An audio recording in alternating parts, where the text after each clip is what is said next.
Framber Valdez is the starting pitcher for the Tigers, presented by Wallside Windows.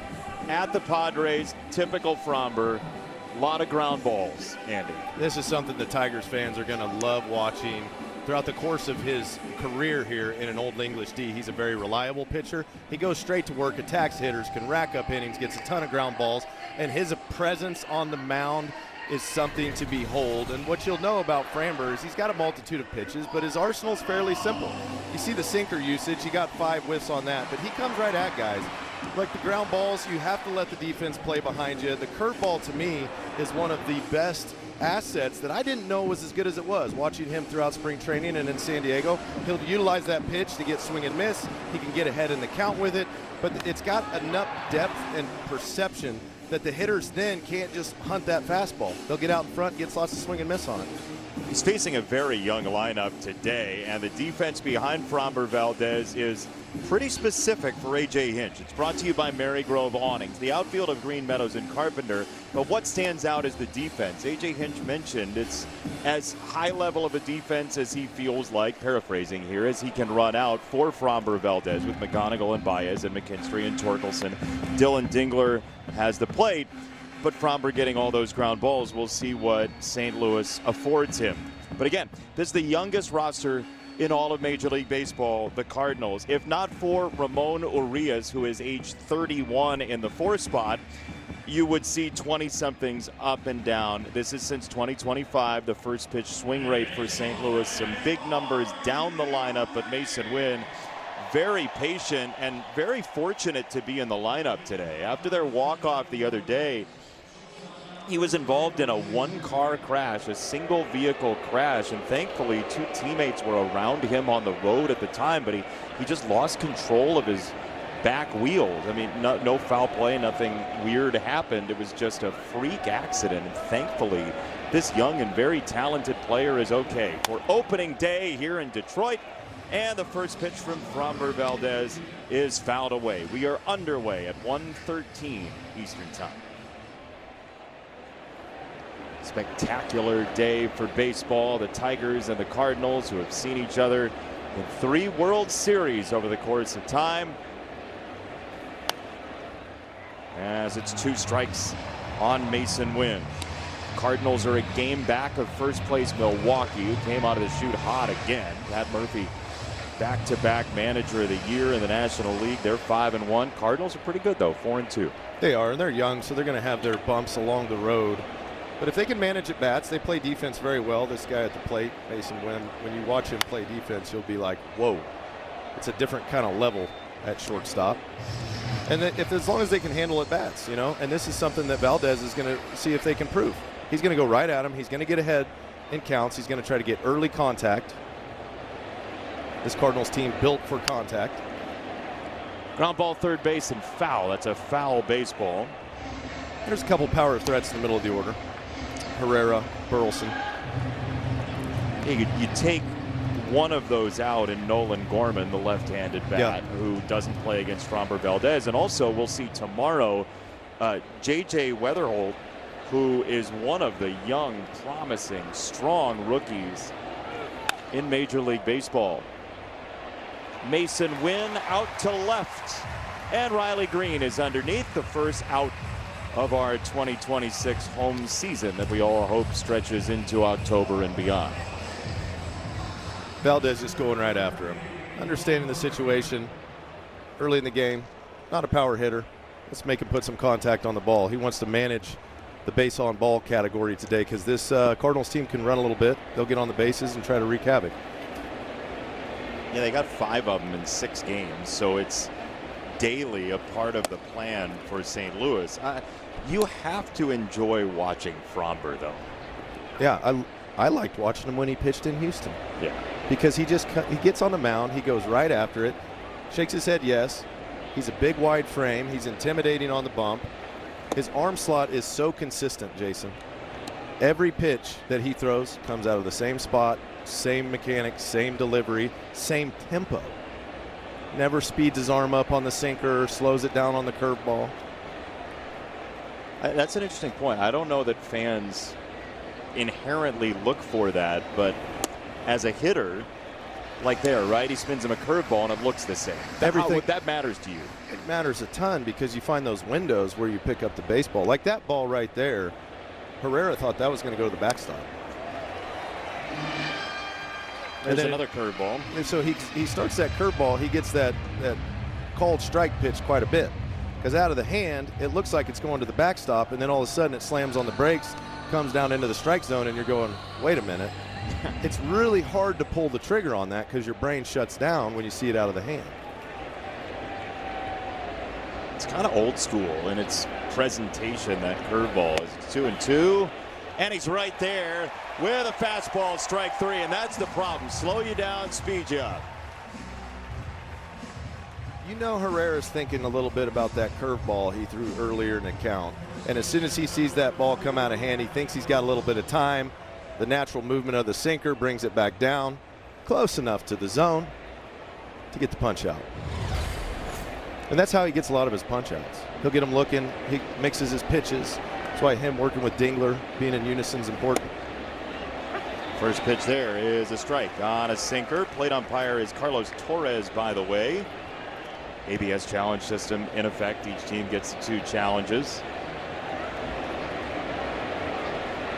It's a pro hitter here, Alec Burleson, the 27-year-old left-hander who rolls over to the right side of the infield. Spencer Torkelson, the feed. The inning's over. Come back for Kevin McGonigal next.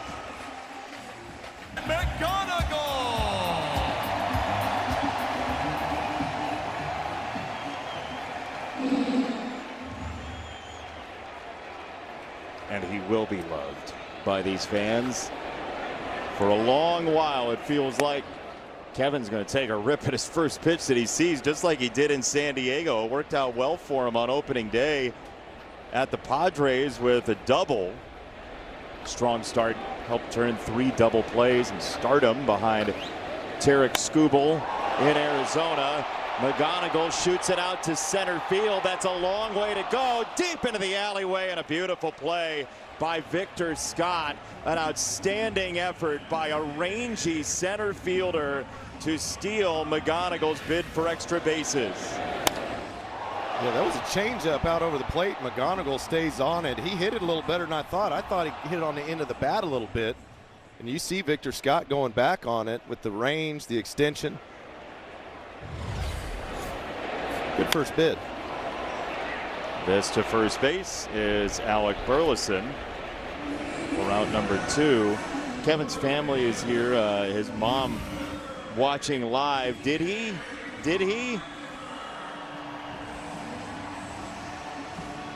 Just barely missed. Mom Tracy. But that's the approach we've seen from him since coming to the big leagues. It's just solid contact all around the field. He goes with pitches. In McGreevy's last outing, his changeup was really good. That's the pitch McGonigal just hit. It's not easy to do, to take a changeup down and away and hit it to the deepest part of left center field. I agree with you. I didn't think he got that squarely. It sounded a little bit hollow. Yeah. And he still drove it to nearly 400 feet back there. He's got some pop in that bat. And just to get that ball in the air, not hit a little weak ground ball to first. He knows how to get barrels to baseball. I mean, there's different genetics that people have. Yeah, that's right. Some have into the bat, or swing and miss. Some guys have barrel to baseball. Why are you looking directly at me as you say that? I'm seeing the reflection of myself in your glasses. I miss talking baseball with you. Kerry Carpenter's trying to get on track here. He's facing Michael McGreevy, who you mentioned had a very strong start his first time. 2-0. Kerry Carpenter gives it a ride deep to right field, and it comes back in off the wall for a laser single. Walker played it very well back into the field of play, and that's a clothesline. That's a 2-0 count. He tried to spin that little cutter in on Kerry's hands. And 2-0, Kerry's looking to do damage and pull the baseball, and you can see him unload. Unfortunately, the trajectory wasn't about 6 inches higher. Had to put one on the board for the Tigers, but that ball was absolutely destroyed. Good sign. Get in advantage counts for Kerry. Do some damage on the pull side. That's where he loves to live. That's the swing we know kind of tomahawk middle of the zone. There's a strike to Green. But the Tigers still only have the one home run this year from opening day from Dylan Dingler, which just feels like it's not going to be the way this offense goes this year. A lot of it's timing, the way guys are pitching. Now, you know, a lot of these guys too have put up numbers for the last year, year and a half, 2 years. If you start hitting 25, 30 home runs and 111 RBIs, pitchers aren't going to attack you exactly the same as they used to. Well, that's the kind of respect you love to earn until they don't give you a chance to earn more. Yeah, with how they pitch you. Yeah, and sometimes pitchers are dialed in. You'll see some at-bats in the big leagues. Hitters just got to tip their cap. They didn't give them anything to hit. Now the key is when they do make mistakes, that's when you punish them. And that's why the advantage count matters so much, because that's when you get the A swing off. And you get a younger pitcher like McGreevy coming in off a really good start. He goes 2-0 to Carey, almost gives up a homer. Now he's in a 2-1 count to Riley after trying to get ahead. He didn't like the last pitch. Can start unwinding a little bit on a guy like that. And maybe it did. It's 3 balls and a strike. So he's 5 balls, 2 strikes the last 7 pitches. One of them is a dart to right field.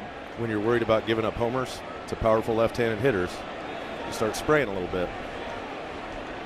And then do you spray in the strike zone? Well, he's got to make his decision now. Do I just throw one and try to throw a strike? Which you would think he will, so Riley's got to be ready. 3-1. Riley whistles it foul outside of the first base bag, and Anthony Sanders over there. Tigers batting order presented by your Southeast Michigan Ford dealers. This is last year OPS at Comerica Park. Zach McKinstry, a huge number in this ballpark. He had like 47 triples. That right center field gap, man, he'd hit him and run. And he's still hundreds away from Sam Crawford and Ty Cobb. Fly ball left center field, and Scott will roam over to make the catch to retire the side. Some hard hit baseballs, nothing to show for it. No score.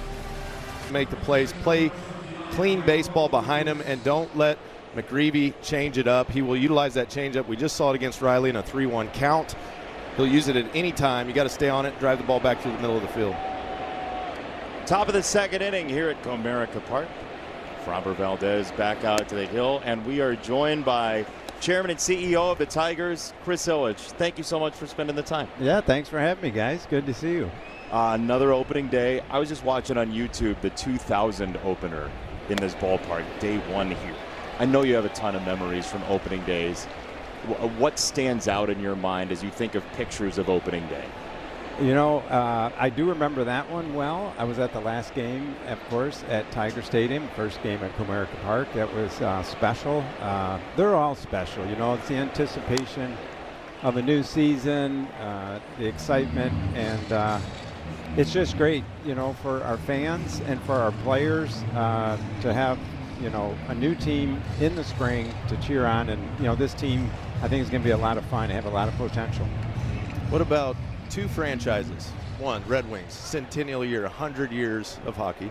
Tigers, 125 years. You're leading both organizations. What's that mean to you and just to the city? You know, it's really special. For me, I would say 2 things. First, these aren't just businesses to us. I'm a fan, just like any fan. You know, I love both sports. I love both teams. And, you know, it's really important responsibility as caretakers of these franchises to ensure that we do everything we can to put, you know, the best team together to try and win championships for our fans, for our city. So it's an awesome responsibility.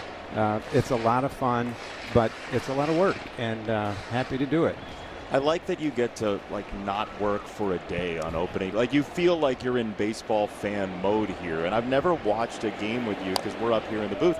I wonder, when you're in your seats, where do your eyes go when you watch a baseball game? Well, actually, I was in the seats just right there by the dugout just now before I came up to see you guys. And I was watching Framber and his pitches, his location. I watch our batters. I see them getting prepared, see their approach at the plate. You know, it's having played baseball and hockey at a at a high school level, but I appreciate both sports and what our players do to perform at at this level. It's amazing and it's fun to watch. You got a very close-up view of the importance, as there's a swing and a miss, strike 3. Valdez cuts down Urias for the first out of the second inning. The trip to the Dominican Republic during spring training felt like it meant a lot to a lot of the guys on this Tigers roster. What did that mean for you to be able to be a part of that ambassadorship there? It was great. I mean, it was my third time to the Dominican. I was down originally with Alavila to see our academy there. This is in the air, right field side. Does Kerry Carpenter have a beat on it? He found it, out number 2. And actually was there also, coincidentally, it was the first opening, first Little Caesars to open in the Dominican Republic on that same trip. So that was kind of, 2 for the price of 1. It was a lot of fun.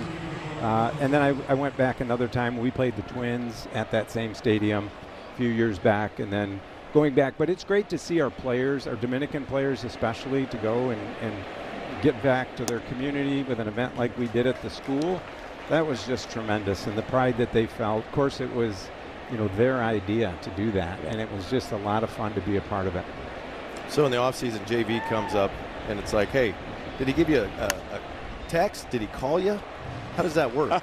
Yeah, he texted me and he said, "You got a minute to talk?" And I said, "Sure, anytime." And it's funny.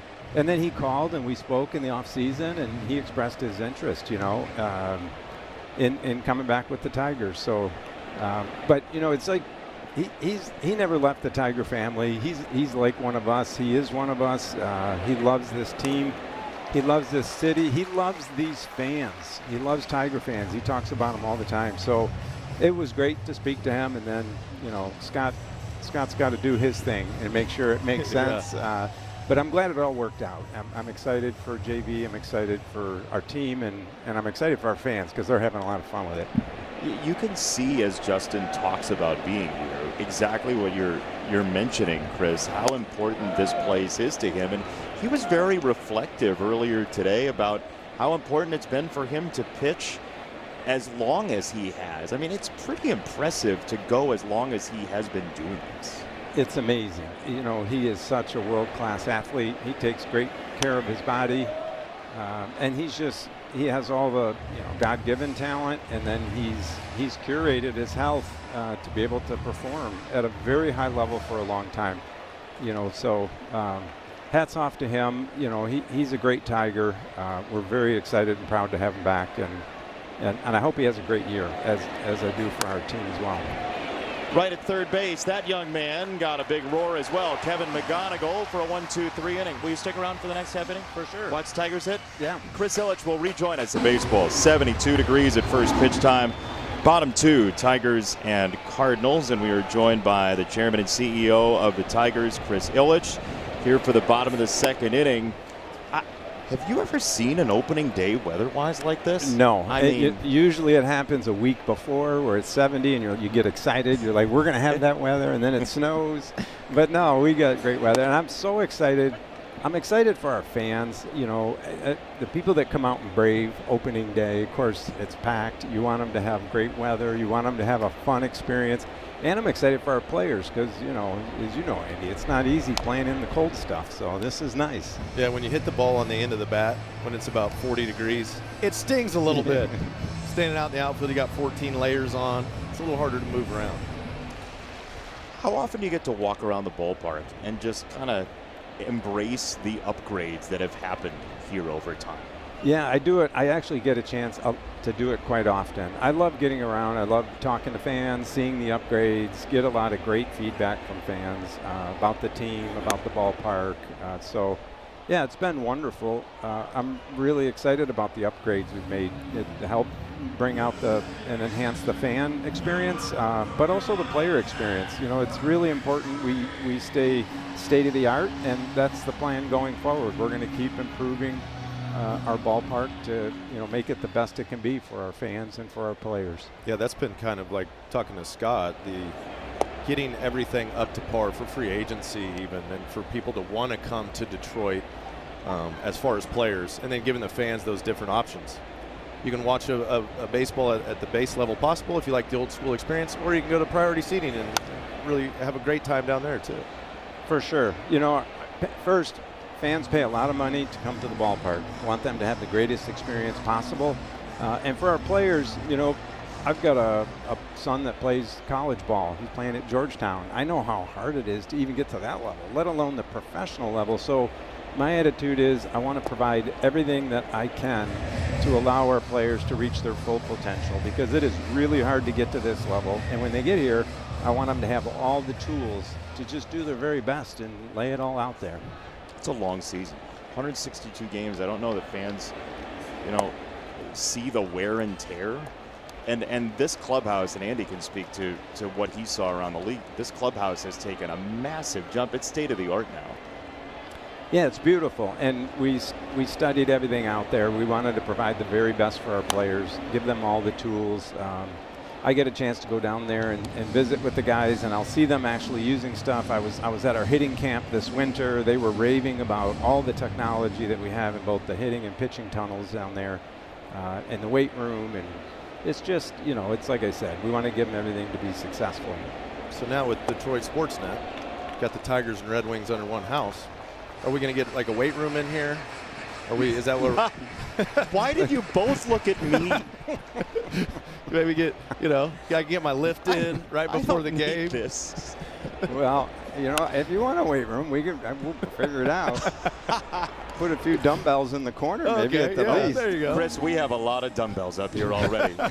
There is no shortage of dumbbells at this booth. But Detroit Sportsnet's, in all seriousness, I mean, that's really cool to have both teams under one network. Yeah, you know, it's an evolving landscape, as you guys know, and I think the general fans know, and the public. The media landscape is changing, and we need to try and do what we can to put out the best product for our fans. But I did want to take that moment to just thank both of you guys. You guys do a great job presenting, you know, Tiger baseball to our fans. You do it in a serious, informative, but fun way. Did I say serious? No, mostly more fun way. Yeah, thank you. That was a misstep. Yeah, legitimate. How about that? Legitimate, professional, but fun. But fun. Yeah. I mean, what would you add to the telecast? You watch a lot of these. Yeah, no, I mean, you guys do great. I really appreciate it, and I mean that in all seriousness. I joke, but you guys do a great job. I hear it all the time from fans. They love listening to you guys, so thank you for what you do. Thank you. This organization has been unbelievable to both of us and our entire crew, and we are very excited. I mean, we have such a wide-ranging budget to get Daniela an entire tiger to wear on opening day downstairs. I mean, that is. Hi, Daniela. Chris, thank you so much for the coat. I appreciate it. That's the best thing that's happened so far. 2-2 to Torque is sprayed foul to the right side. Personally, I feel something when baseball is back. Day one, what do you feel? A lot of excitement, anticipation, a lot of excitement. You know, I want everything to go really, really well, you know, mostly for the fans, and because they're really excited and they come out, and it's usually tough weather, but also for our players. So a lot of excitement. I think the team has a lot of potential.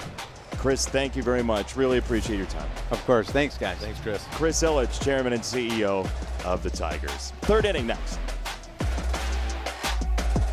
See two of the guys in a Tigers jersey on that list in the top 5. That's according to Fangraphs. There are a couple different versions of WAR, but the idea is you learn something about the quality of pitcher, but also their ability to take the baseball. Absolutely, and get through innings, manage games, and continue to get outs. And these guys face so many different lineups throughout a year. It always impresses me to see the different ways that they can go in, trust their stuff, the prep work that goes into each outing for these guys, the amount of strain and work it is physically and mentally. But you see that list of guys right there. Those are guys that you can give the baseball to, and they're going to go out and they're going to be very competitive each and every outing. I'm glad to see that you're into the analysis game again after just lobbying for a weight room. Yeah. For 10 minutes or so. That was nice. I didn't even ask for protein shakes. I mean, I thought maybe that had been a little too much. A little overkill.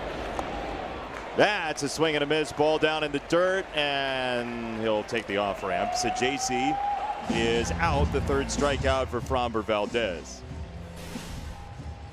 We love it when Framber gets ahead in the count, and he can use that curveball. And he can throw it in so many different locations, Jason, that it makes it effective at different eye levels. He'll throw it down like that to get the strikeout. He'll throw the one to get a strike that starts way up and way out of the zone. And I've even seen him throw the one that's kind of the high strike at times. First pitch, he lands a strike. Some guys play darts, they just throw it straight. If you play darts with Framber, he's throwing that, he can throw that curveball dart. You ever seen a curveball dart? I've not. Would you like to show us? You just got to be careful with the servers around and stuff, because if it starts left, it's only happened a couple times. Somebody got plunked. I don't know if it's called plunking. I think it's called skewering. 1-1 from Framber, who's been ahead most of the afternoon so far, and that's vaulted high in the air first base side on a windy day. Torque will handle it, and we get a message from Tiger Law. If you've been injured in an auto accident, make Figer Law your first call. Figer Law. All we do is win. All your favorite dumbbells here on Detroit Sportsnet. Thanks for joining us. Daniela Bruce downstairs, Andy Dirks, Jason Benetti, our entire marvelous crew. We are so happy to have you along for Tigers baseball once again, all season long here on Detroit Sportsnet. As Victor Scott takes ball one. More known for his defense, and we saw a very good reason for that. The play he made against Kevin McGonigal to open the ball game out in left center field. And anytime you get a guy like Victor Scott up to the plate, not known for his bat, you'll see Kevin McGonigal left on left coming way in. I mean, I'm talking in his face to keep him from trying to bunt for a base hit. Look at how easy Framber recalibrates, right? Need a strike, got a strike. That's why I like how simple it is. Yeah. It's not even, it does not max effort. It's just a very simple delivery that he can repeat over and over. Oh my. Right over the top into left field. That's a base hit. That's that old school. Draw him in with the potential bunt to slap it by him. And now you got the run game in play for sure with Victor Scott. That you do. You see McGonigal playing in on the grass.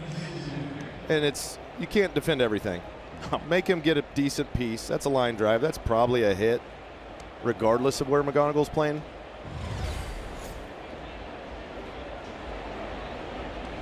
If he's back. Potentially now. But we know, Yeah. you know, if he's going to run on Framber, he's probably going to go on first move. That's what teams tend to like to do against Framber. He has given up some stolen bases. That's something he worked on a lot in the offseason and in spring training to try to slow the run game down some.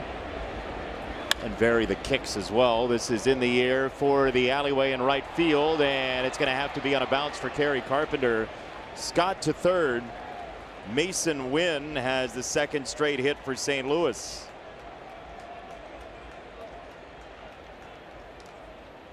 And with 2 outs here, Kerry goes over to the ball pretty quickly after it's in the gap and kind of has to make a stab at it to keep him in front of him. I was getting a little nervy on that one, Jason, as he went over, because he knows Victor Scott can run, so he doesn't want to allow him to get 3 bases.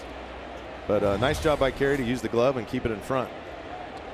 Technique-wise, what would you rather see? Go around the ball a little bit further. Take a little deeper angle. He's not going to score from first even if you take 3 or 4 steps back. To make sure you get behind the baseball. Here's Herrera, who takes a ball. He has hit breaking balls pretty well in his career, especially last year. .504 slugging last season against breaking balls, a jump from 2024 in the power department. To shortstop. That's Baez, and that's the inning. Kevin McGonigal will come to the plate third in the bottom of the third. Kevin, your autograph, please. No pictures. At SteelUSA.com. We have mystery guests aplenty here in the booth today as Parker Meadows leads it off in the bottom of the third.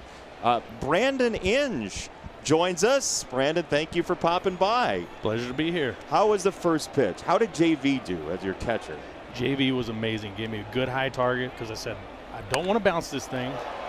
Get down.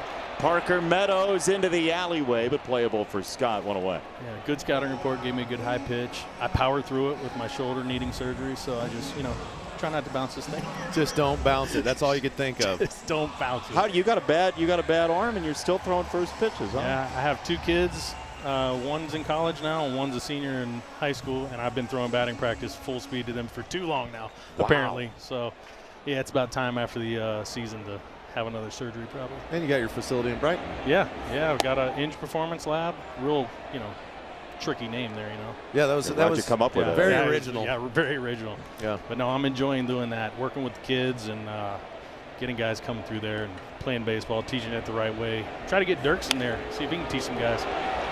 This to center field does get down. That's a base hit for Javi. I have to imagine you and Andy were ridiculous together in a clubhouse. It's not just Andy and I mean, it's everybody. We were insane. I don't know that we would fly in today's baseball world. We were crazy. We had fun times. There was hockey sticks, golf clubs. There was other sports equipment in our clubhouse. Yeah, Brandon's actually, he could skate a little bit. He could play a little hockey. A little bit. Let's say a little bit. You had full goalie gear in the clubhouse. Did you really? Yeah. Wow. I told you we're crazy. Kevin McGonigal first pitch swing, and it's a fly ball to left. You seen a little of McGonigal? I love him. Your thoughts? God, I love him. What do you like most? Well, I know his bat to ball skills are pretty amazing, especially he's 20 years old? 21. 21. Yeah, 21. And I knew he could hit. I heard a lot about him offensively, so I watched him in spring training, put on displays there, which is amazing. Most impressive, I'm a defensive guy. I love defense. Whatever you can do to save runs, whatever you can do to help your pitcher that's on the mound. That double play he turned the other night, amazing. He's so quick to his feet. Perfect throw, perfect turn. The hot corner is well represented. I'm a fan. That's what you geek out on. Yep. That was one thing I noticed when I came into the big leagues and guys playing left field and just playing third. Balls didn't go. There goes Baez, and he's at second base. That's a steal for Javi with 2 out here in the third. It's a good time to do it, too, with 2 outs. Try to get in scoring position. And the young pitcher kind of falls into a pattern here, and you see Javi doing the old school UCLA, just going on a timing move. Gives it a couple beat count and just goes, knowing he's probably not going to pick over. Risk versus reward, Tigers. You stole 45 bags in your career. I don't know how. This to right field. Sits down. Here comes Javi. Throw to the plate is in time, at least at first blush. He is out. Jordan Walker with cannon fire from right field, and the tag by Herrera to keep the first run off the board. We'll see if the Tigers want to challenge. The throw's high enough. You see Javi wanted to slide to the outside and then has to come to the inside. Got him on the left. Will you stick around for the fourth? Absolutely. All right, Brandon Inge after this.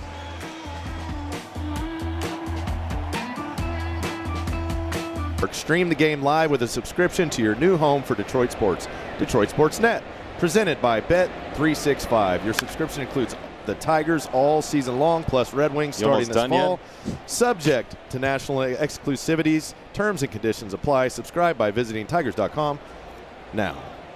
Good job, buddy. 3 pitches later. A base hit for Burleson. He can hit a little bit, that Burleson guy. I didn't get to see it because I was reading legitimately off of a card. He's a good quality hitter. Yeah, he is. Alec Burleson. He's just quality at bats. He makes the pitchers come to him. Brandon Inge is with us up here in the booth. This could become a celebrity roast of Andy Dirks at some point if we chose to do that. Here's a bunt foul. What was Dirks like as a teammate? Actually, I loved him, honestly. And here's why I love him. It wasn't the clubhouse stuff. It was the way he played on the field. He and I were texting back and forth earlier about how torn up our bodies are because of what we did for our pitching staff, laying out for balls, running through walls, like stealing bags, getting in front of 120-mile-an-hour shots, And I respected that most about him. I mean, there's a lot of guys that are talented when they get to the big leagues. There's not a lot of guys who have that heart that want to really win, and that's what it takes to be a championship team, which, man, I hope I get to watch that this year. I feel like they got some pieces in place this year that I've been waiting for a while. I'm excited about this year, this team. Yeah, the pitching staff. Yeah. Obviously got Justin back on it. Yeah. You're welcome, Justin, for your 2011 MVP. For third baseman Brandon Jennings, left fielder Andy Dirks. We got him. We got him covered. We didn't. You don't get Rolexes for that as a position player, which is fine, right? But we still would do it. We got a pat on the back, though. You know.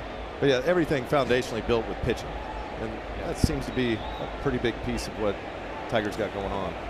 Yeah, for both of you though, like where does the pride come from defensively inside of you? Honestly, I feel like if you're a team guy and you really, really want to win, and you want to.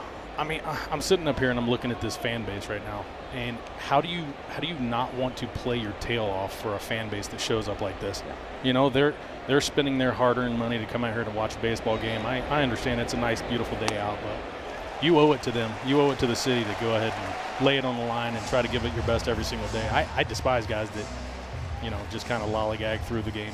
I feel like it's a waste of talent that they've been blessed with. Yeah, same for me. I mean, you want to represent your team, the management, and I've always been a team guy. I wanted to keep that pitcher's ERA at 0. So whatever it took to get the ball back in their hands, make a diving play, that was always my objective. Because I know that guy on the mound's working his tail off, and he's commanding the game, and they're going to go out and give their best. I never wanted to have a day where it was like, well, you know, I didn't quite get to a ball. I wouldn't have slept well at night if I didn't. Well, on the flip side, there's only so many bullets in the gun for those pitchers, and if you make a diving play, you may have just saved them three batters after that. You know? That's right. So go ahead and take that chance, obviously in a smart situation. But when you make that out, you know, he doesn't have to throw as many pitches in a game. So you're saving his arm throughout the life of a season of 162 games, which is extremely long. You and Fromber would have been a heck of a pair. Yeah. Because he's like Mr. Third base ground ball from right-handers. As he pipes a strike right there. I like those guys when you're expecting the ball coming to you. Except for Manny Ramirez. I still have the battle wounds on my shin bone from that one. Yeah, I can imagine. Oh, it hit me so fast on the shin. By the time I looked up, the center fielder was throwing it back in. So What did you do when Gary Sheffield would get up? Get on the outfield grass. Yeah. What's the trick to getting good reads at third? Because you were the best I ever saw. So you start to realize that there's going to be 2 hops. There's going to be 1 hop near home plate on a chopper. The next hop's going to be close to third base bag. You know, 5 feet in front, 5 feet behind.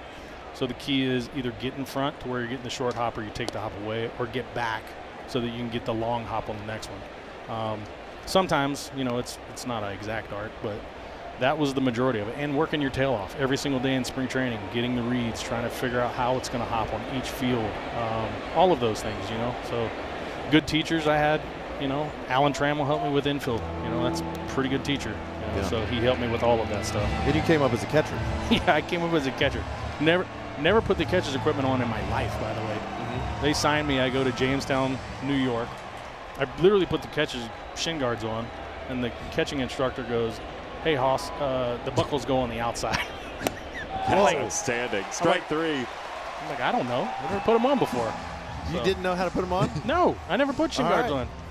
He said, you put them on the outside so you don't trip over yourself when you're throwing it to the bases. I said, all right, good to know.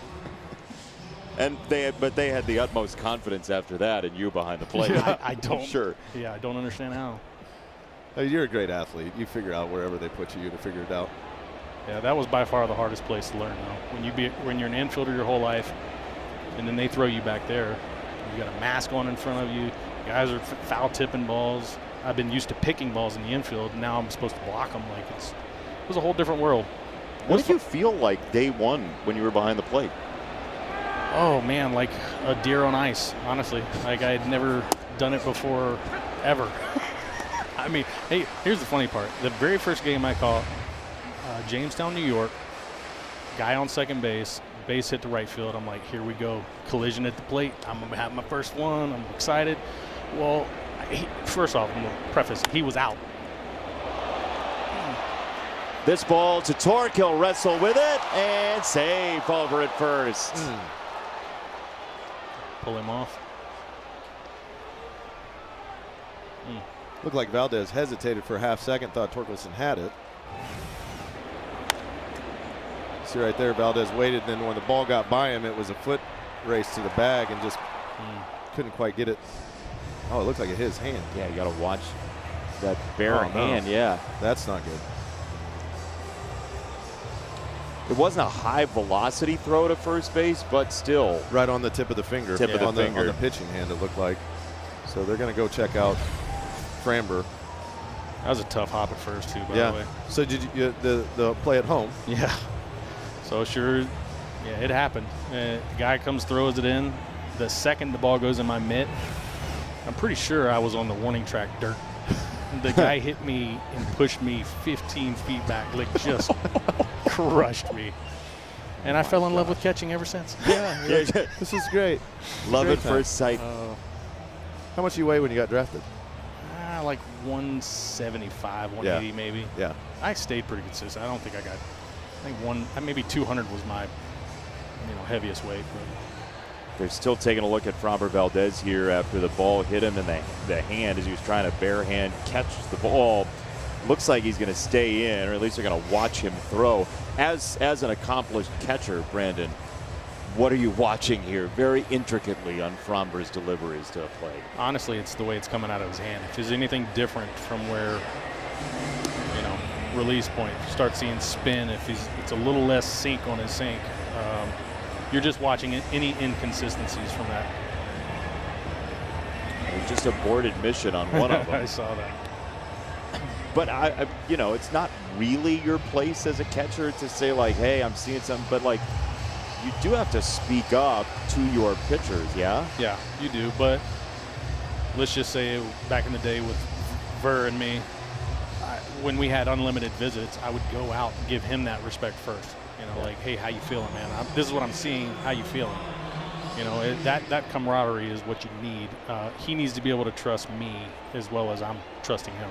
So that's where spring training, 162 games in a season at a clubhouse, you get to know each other pretty well. For sure.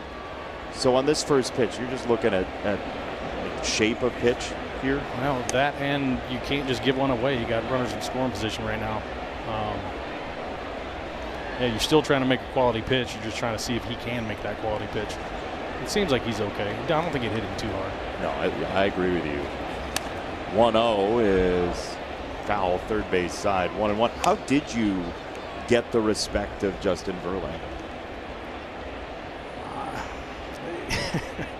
I don't know. He was a very confident kid when he came into the league. Sure. The greatest thing is we had Kenny Rogers to be there with him. There was a few times where we all had to jump him a little bit. Like, hey man, this is. I think, for instance, I think one day he didn't want to do the. What's the ball during BP? Bring the balls into the pitcher. Oh, so he had some ball bucket. Yeah, ball bucket. And we went out there and we were like, hey, Kenny Rogers, 20-year vet, pitches a game, does the ball bucket next game. Justin Verlander, rookie. You need to do the same thing. Yeah, do the ball bucket. Yeah, do the ball bucket. Yeah, you're not better than anybody else. So I think by standing up to him, not in a bad way, it's not a tough guy thing. It's just back then we were all a group, we were all a team. We tried to do things the right way. Basically pulling that rope in the same direction, and then I think he respected that over time. He may not have liked it in the beginning. That is ball 4 on Sajaci. So the bases are loaded. 2 out for Fermin. Here in the fourth, we're joined by Brandon Inge, who threw out the ceremonial first pitch to Justin Verlander. Okay, catcher's role when pitching coach comes out. What did you feel like your job was? Just listen, honestly. At that point, the pitching coach is coming out. He has something to say. You either listen to what he's saying, or he's gonna ask you what you feel. He's gonna ask Verlander or whoever's on the mound how he feels. And then it's just coming up with the right decision. Obviously, at this point, you got bases loaded with 2 outs. You got to make a quality pitch here to get out of the inning, turn it back over for your guys. So it's probably more of a decision on what to throw, how to throw them, making the right selection here. Would you have liked pitch comp, Brandon? That's the strike zone? No, No, the buttons Oh, that God, you push. no. No, it's too much for me. But you could have. But you could have put your own voice on it I guess. and said, like, come on, man. Oh, is that what it is? You can hit a button that's like your own, like, hey, buddy, Yeah, throw a strike. That's how far removed I am. I'm still with the old school fingers, dropping the fingers down. You're not that old, by the way. But the game has changed a lot since I've got out, though. A lot. Dirks, how old are you now? 40. 55? Yeah. Right at 40. Even numbers. I'm only in even numbers always. You see the serious look he gives? He was never. Yeah. Although he was pretty zoned up playing the game, yeah? Yes, he was. Yeah, it was like looking straight through like a demon. 0-1. That's in there for a strike. So that's what he does well right there. Get ahead with the sinker and then throw that curveball. Yeah. That's that it's not a get me over curveball. It's still a strike curveball. To get him into account now, Fermin has to deal with all sorts of stuff. Could be curveball down. He could throw the four seam up. 0-2 coming.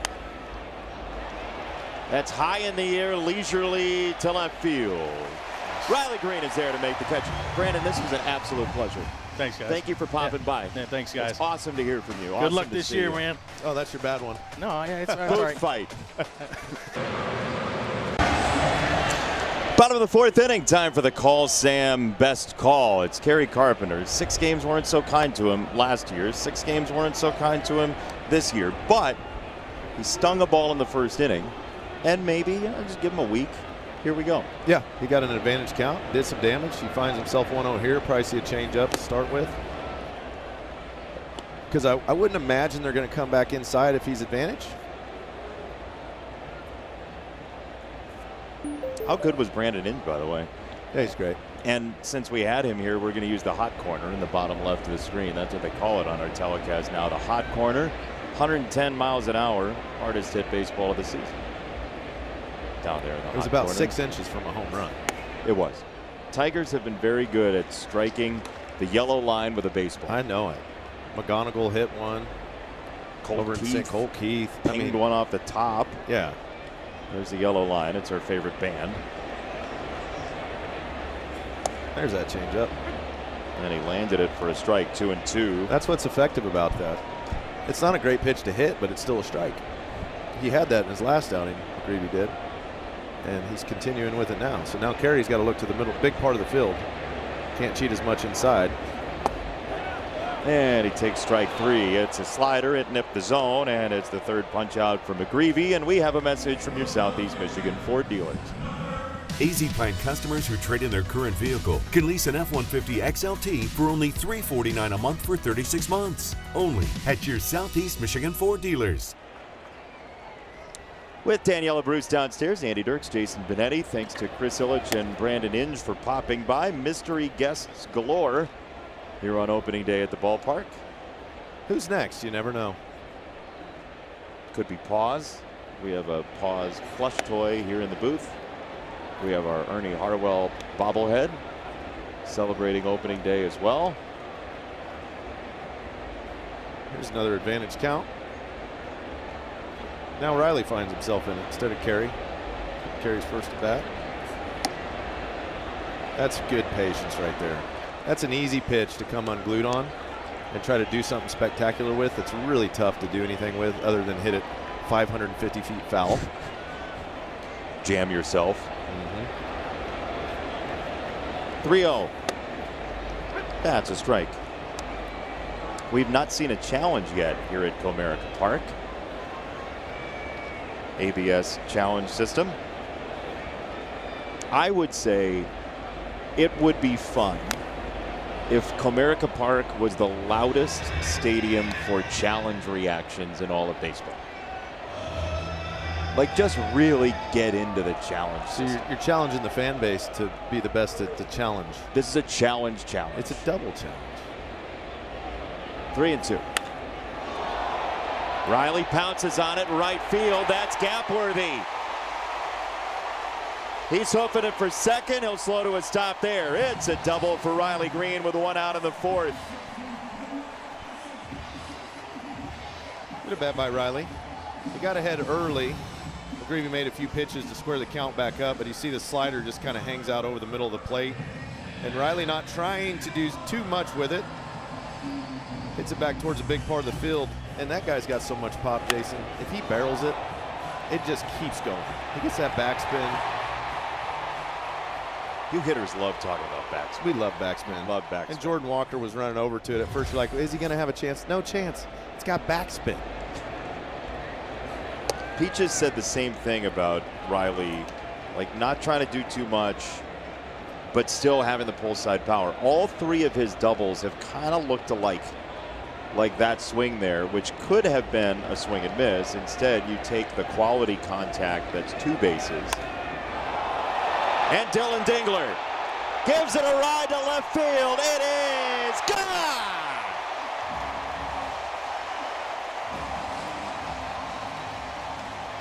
Every dinger is a Dylan Dinger this year.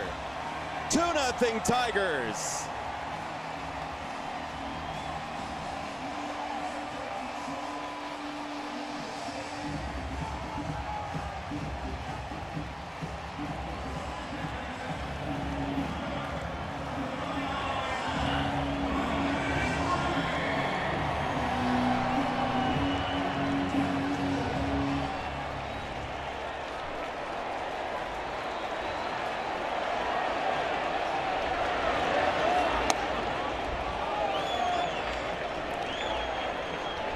Explosive offenses can score in a hurry, Jason.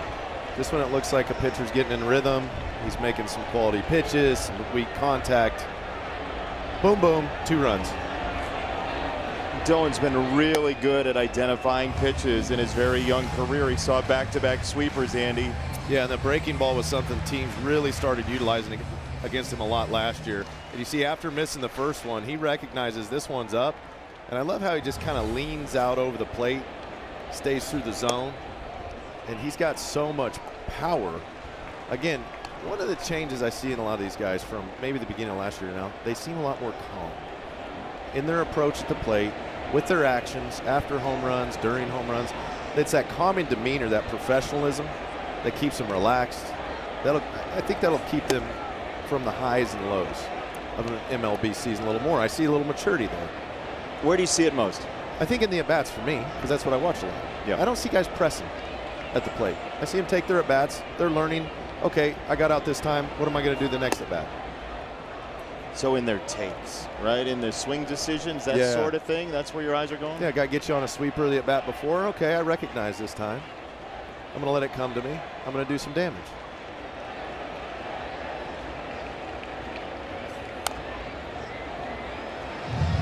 There's a tension, though, early in your major league career because everybody's trying to prove something. Yeah. Yeah, you got to get rid of that as quickly as possible to where you can just go out and play relaxed, loose. Right side, base hit. Zach McKinstry has the 3rd straight hit for the Tigers, including the 2-run homer for Dylan Dingler, who's got both Tiger homers this year. Just watch how calm that lower half is and that upper half. And all he does is explode the hips through the zone once he sees the pitch. He is not trying to do too much with that baseball. Just solid contact and letting his physical attributes, big broad shoulders, real strong legs and arms, take over and do the rest. 13 homers last year in his full rookie season, right? He played 27 games 2 years ago, but it was really his first full season in Major League Baseball last year. He's a Gold Glover, and his OPS plus was above league average, 108, league average 100. So all in all, a really strong season for Dylan Dingler. But a number of people in this organization have mentioned that there's even more in there for Dylan at the plate, and it feels like he could be a breakout star nationally this year if the Tigers put together the type of season they want to. Yeah, after winning a Gold Glove, putting up good numbers last year, and even like that breaking ball last year, he probably would look to more hit a line drive to right center field, maybe for a single with that pitch. But if he starts learning how to accelerate and do a little more damage on some of those breaking balls like that, they're keeping a close eye on McKinstry at first, aren't they? It's 2 throws over. That is 2, my friend. You know what that means. All systems go. We'll see. Javi got a great jump on him a couple innings ago, stole a bag. McKinstry's thinking about it over there. There's a lot to think about. There's the number of challenges, the number of mound visits, and then the number of disengagements. There's a lot going around people's minds just tactically nowadays. A pretty good secondary lead and did not go that time.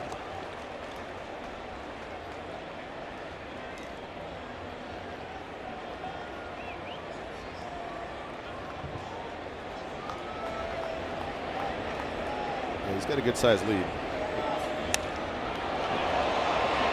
Looks like he wants to go over there. Doesn't it? Yeah, maybe he'll just hang another breaking ball to Torkelson and then he can jog around the bases. We like jogging around the bases. It's the best way to get around them. All this running, sliding. Who needs that? Just hit over the fence, right? What a brochure for baseball. 2-2. Swing and a miss on a changeup. McGreevy's thrown 25 pitches this inning. He's got 2 strikeouts. He's given up 3 hits, and now Parker Meadows, who stung a ball pretty well in the 3rd. Yeah, he's going back to that changeup even against righties after he gave up the homer on the sweeper.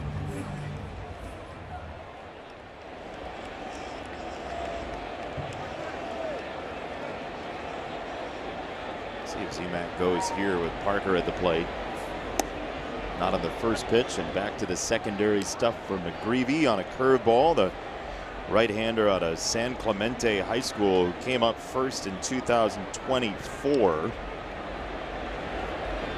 Kind of to give their rotation a rest in a long stretch of games. Then he showed up at the back end of last year, but he was the guy in reserve for St. Louis just in case of pitching injuries. Like he was the chief next prospect for them for most of last year for the Cardinals.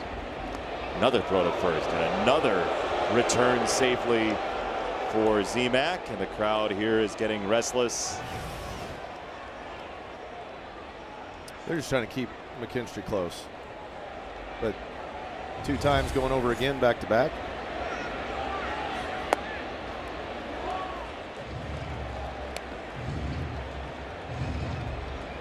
Yeah, and he's got 7 pitches. McGreevy does. So he's a guy that'll keep you off balance. He has to hit spots. If you get to his fastball, he's in trouble. He'll throw the 4-seam up, sinker down, then mix it up with the sweeper, the curve, and the change. So there's that changeup. He loves that to lefties. Yeah, it's interesting because, I mean, his fastball is 92-ish, right in there. And he doesn't take a ton off of that changeup. But it's got enough depth and profile. He'll throw it away from the lefties.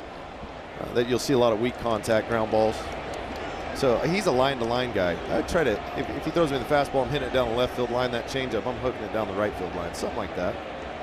They're well off the third base line as there's another one outside, another changeup. 2 balls and 2 strikes.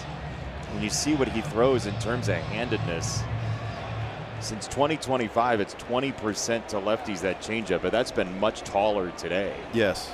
And in his last outing, that was his best pitch to lefties. Came home quickly here, and Parker pops it up third base side, foul territory. Long run for Urias, and no chance.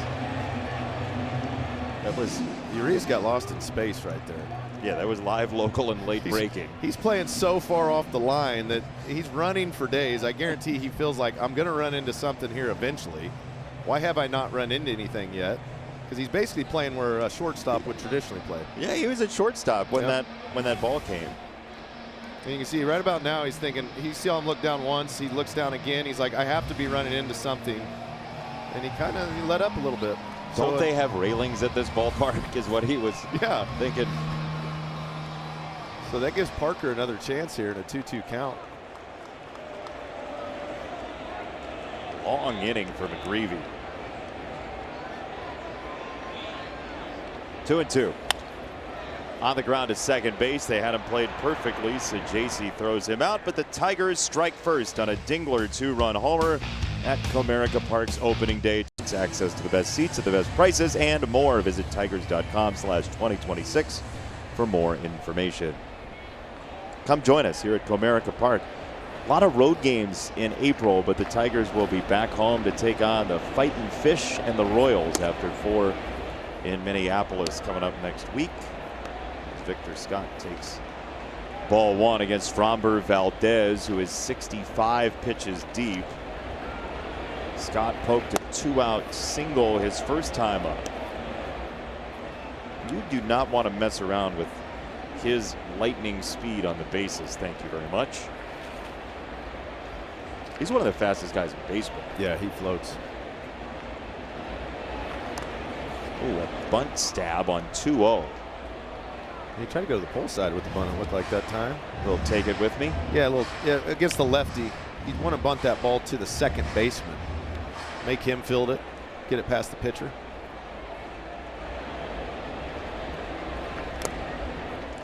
That is that curveball that Framber throws, and you see hitters kind of go through the process of watching it as it approaches the plate. Yeah, hands back, foot down, can't wait on it. It almost feels like they think they have more time than they do. Yeah. Andy. And that's why any pitch that's effective at the major league level that guys can throw over and over and over, it's tricking the hitter's mind. Because hitting's a reaction game. So you've seen 555 million pitches in your life, and your brain's the computer that analyzes all those pitches, and it starts coming up with patterns that you see. And you'll face a certain guy once in a while. Maybe it's a Felix Hernandez in 2011 that throws you things that your brain won't compute. Sometimes Framber Valdez curveball. Sounds like a battle scar, really, with King Felix for you. It was rough. Sounds like you want to talk about it, honestly. How much would I have to pay you to sit down and talk to you about my King Felix experience? 15 minutes does round up to an hour. 3-2 is a roller to first. That is Torque, and that is out number one. And Framber is. Time now for Chevy's strongest player, Framber Valdez. But you see the sinker up in the zone, the four seam up in the zone, and Framber utilizes the pitches in all quadrants. He's not afraid to throw it anywhere in the strike zone. Hitters cannot get on that sinker because pretty soon he'll throw you a curveball. So now you're in this in-between state of out in front of the curveball and late on the sinker. Not a good place to be, Jason. So where are your answers? What's your answer? Against Framber? You got to kind of pick something. So you know if he throws that curveball, one, he throws it for a strike quite a little bit. But you got to protect against the sinker. I've seen people try to get under the sinker, and they'll pop it up, which is frustrating because you're like, I actually got under it, and I still didn't get a hit. Right. And then when you just take a normal swing, it's going to be a ground ball every time. It's difficult at bat. And he's not straining at all while you're going through all this tension. Which makes it even worse as a hitter. Like, he's not even sweating. He's kind of a machine. It's a joy to watch when he's going well. Love it. It's one of the best. I love guys that are so simple, you know what their arsenal is, but they can just go out and compete and get out after out after out. That was the magic of Bartolo Colon at the end of his career. It was like 152% fastball. Yeah. Here, hit it.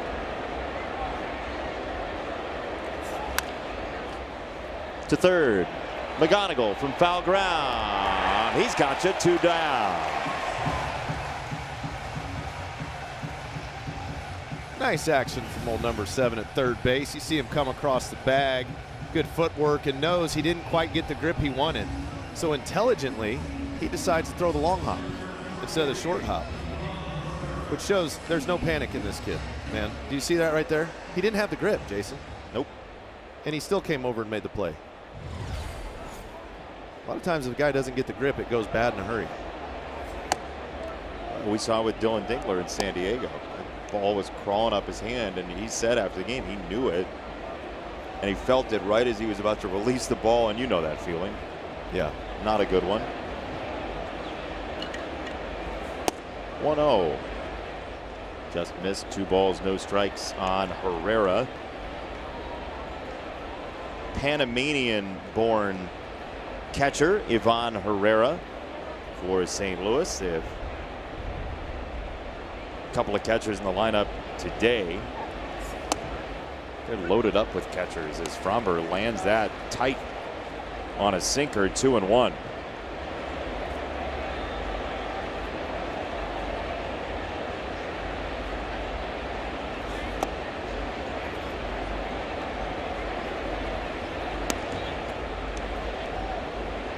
Tigers 2-4, St. Louis 4-2 to open the year. Cleveland is by a thin margin in first place in the Central at 4-3. They play the Cubs today at 4-10.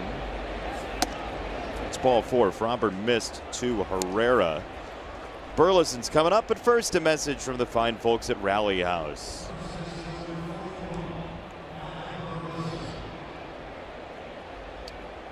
Just imagine that there was a commercial for Rally House.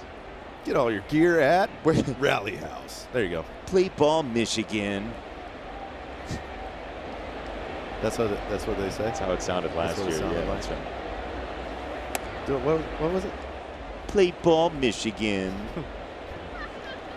That's kind of how you normally sound. So. Oh, great. Well, actually. This is like the fourth time in the ball game the Cardinals start getting base runners on with 2 outs. Are you tired of that? Are you going to tell Brad Thompson about that on Sunday Night Baseball? I might. Are you going to tell him your feelings about that? Like, they keep getting base runners on with 2 outs. Just go ahead and fold over. There's 2 outs. Let's get to the next inning. You know. But they've done a nice job. They'll battle at bats. That's right. Here's the matchup. 2 outs to watch out for. Those guys got a little thump. Burleson to first, and Torque keeps it from crawling up his body. The inning is over, and the Cardinals are through in the 5th. Yes, that's a 3rd double play behind Skubal today. You like 5-4-3, Dan? Do you like it enough to see it again? Kevin McGonigal flashing the leather once again. This time here at Comerica Park with a very smooth play. As here's a ground ball from Javi Baez. It goes to shortstop. Mason Wynn's got a cannon, and he holds out number 1 as we say hello to Daniela with Kevin coming up. Kevin McGonigal continues to impress both on the defensive side and at the plate. But the thing we don't get to see is the adjustments off the field. Where is he going to live? Where is he going to put all of his things while he's waiting for a place to live? So he just signed his lease for his apartment yesterday. Mom is in town, and they're going to move everything in starting tonight. So a big weekend for Kevin, and he looked at me and said, thank goodness my mom is here, because I don't know what I would have done. I have all my stuff in my car, couldn't find the parking lot this morning. It's been a bit of a whirlwind for Kevin. Oh, my goodness. Right? I mean, and then, you know, just go make your home debut. Yeah, that's right. Exactly. And play well. Keep playing well while all of that's on your mind. It's exciting stuff, though. You know, we talk about moms on Mother's Day in baseball, but moms are so important every day. Today, though, Tracy McGonigal is the MVP. Of course she is. And I am thinking about if it were me and having my parents there to help me move in, that's got to be so comforting for him. And I think of, like, he's college age, young men moving out for the first time. We probably wouldn't have gone so well if mom wasn't here. This is slicing into left field. He's got a base hit, and he's going to try to check into second base. Oh, the van was there on time. It's a double for Kevin McGonigal, Tiger rookie.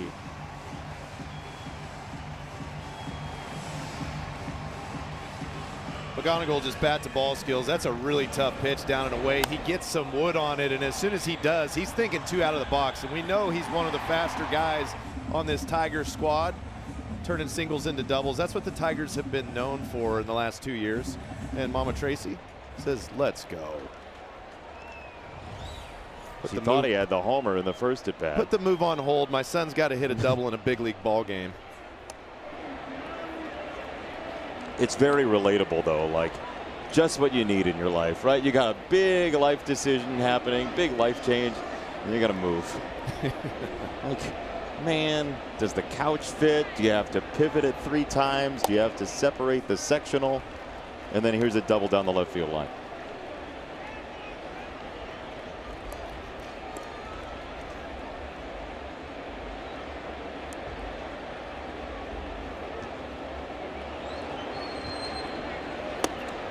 It's basically a country song. Cars loaded up and I doubled to left. Yeah, but usually there's like a dog involved, like your dog, you know. So I don't know if he has a dog. I don't know. We'll check in with Daniela after a pitch. This is a cue shot back to the mound. McGreevy's going to throw to third, and they do get the out. Wow, he turned to third and made the play to cut down McGonigal, and there are 2 away. That's a chancy play by McGreevy. It is. It was hit off the end of the bat. But McGreevy comes up with it quick, and somebody was yelling 3-3-3 to McGreevy, because I don't think from where he fielded that ball, he would have known McGonigal was going. It looked like somebody gave him the heads up. Justin Brule's been loosening up. He's a left-hander out of Spencer Torkelson's high school, Casa Grande, out in California, and it looks like he's going to come in for Kerry Carpenter. So decision time for A.J. Hinch when we come back. And by your Metro Detroit Buick GMC dealers. Dylan Dingler's 2-run home run has the Tigers in the lead in the bottom of the 5th inning, and Michael McGreevy is out of the ball game. That gentleman clapping right there will bat as Justin Brule, the left-hander out of Casa Grande High School. The Gauchos, which provided Spencer Torkelson to the big leagues.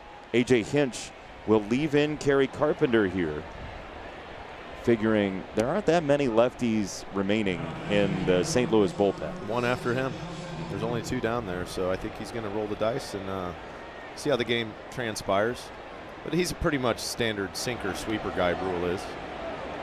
Walked a couple guys so far this year. Command hasn't been as on point as he'd like it to be, and you see him falling behind right here, 2-0, and now Kerry can open it up a little bit, look to drive a baseball with 2 outs.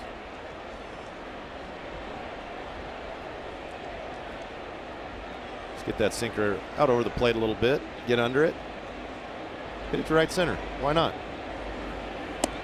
Well, Ollie Marmol is playing the numbers here. Back-to-back lefties in the lineup. Riley Green is on deck, sponsored by CNL Ward.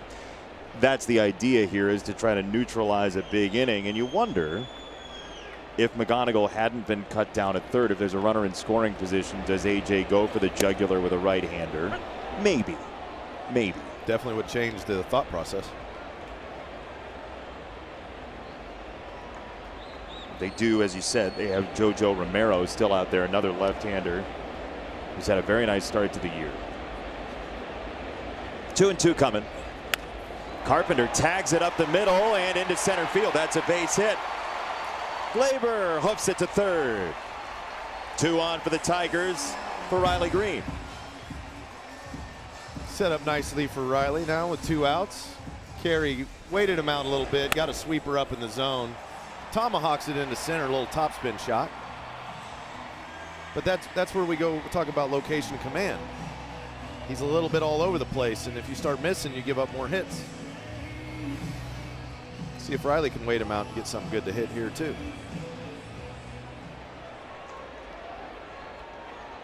Riley doubled on a 3-1 count back in the 4th. That was against the starter McGreevy, who's been bounced in this inning. And Brule quickly down the mound, and quickly it's 3-0 Tigers. Riley Green in a heartbeat adds to the lead. That's how you do the lefty-lefty thing, huh? Wait on that little sweeper in there, knock it back through the box, Riley Green. First pitch. You know, with runners in scoring positions, lefties are going to run to pitches to get lefties out. A lot of times that's their breaking ball, Jason. So you see Riley does a nice job staying back on the ball, giving himself a chance to work his hands through the zone. And one thing we've seen from Riley throughout his career, he's got very strong hands. When he keeps them through the baseball, it gets a little bit of extra jump.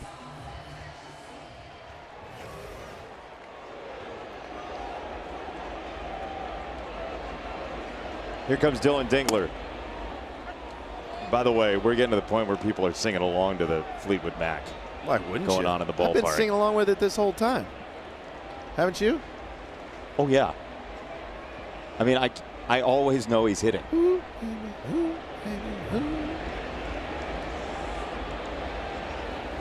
0-1, hit in the air, center field.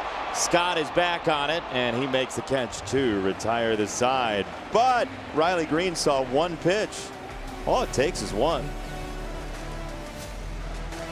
Will join us on NBC's Sunday Night Baseball. I'm more well known internationally than nationally, but I'll take nationally as well. You look different, actually, now that you're national broadcaster, Andy Dirks. I got a haircut yesterday, that's why. Is that why? Yeah. You got the haircut just for us? I did. On Sunday night? Well, for opening day, but Sunday night just happens to be a couple days later. McGonigal gets the body in front, takes it in the chest, throws to first, and one away. It's time now for everybody's favorite game at home. Tiger of the day. We activate the randomizer. It's literally random. We don't know who it's going to be. It's Sammy Hale, who played 10 Major League Baseball seasons, and the randomizer came up with a Tiger and a Cardinal, who eventually became a golf pro and greenskeeper, and is in something called the Texas Panhandle Hall of Fame. That's outstanding. By the way, nobody has ever looked more like a 1920s baseball player than Sammy Hale. Why do you say that? It's just perfect. There's like sort of like the sepia tone, like look. McGonigal again, captures it, throws it, 2 down. There was a guy a couple years ago in spring training who like painted his whole body gold. Yeah, he was there this year. I saw him. But Looks yeah, a little okay. like that. It's the color, yeah. You know what I'm saying, right? Also just kind of like the eyebrows kind of inwards, you know, the tough. Manual labor. He's a greenskeeper. That's a tough job. And then he's in the Texas Panhandle Hall of Fame with Joe Fortenberry, the baseball player, as well.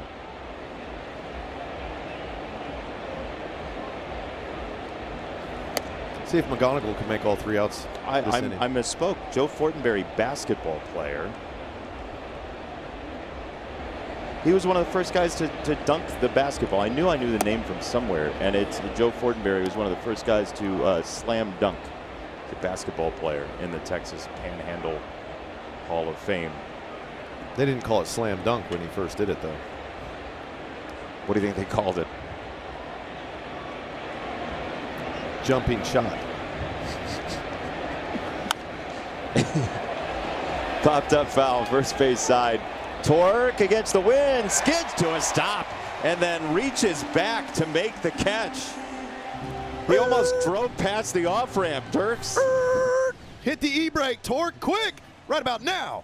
Don't worry, guys. Okay, I got it.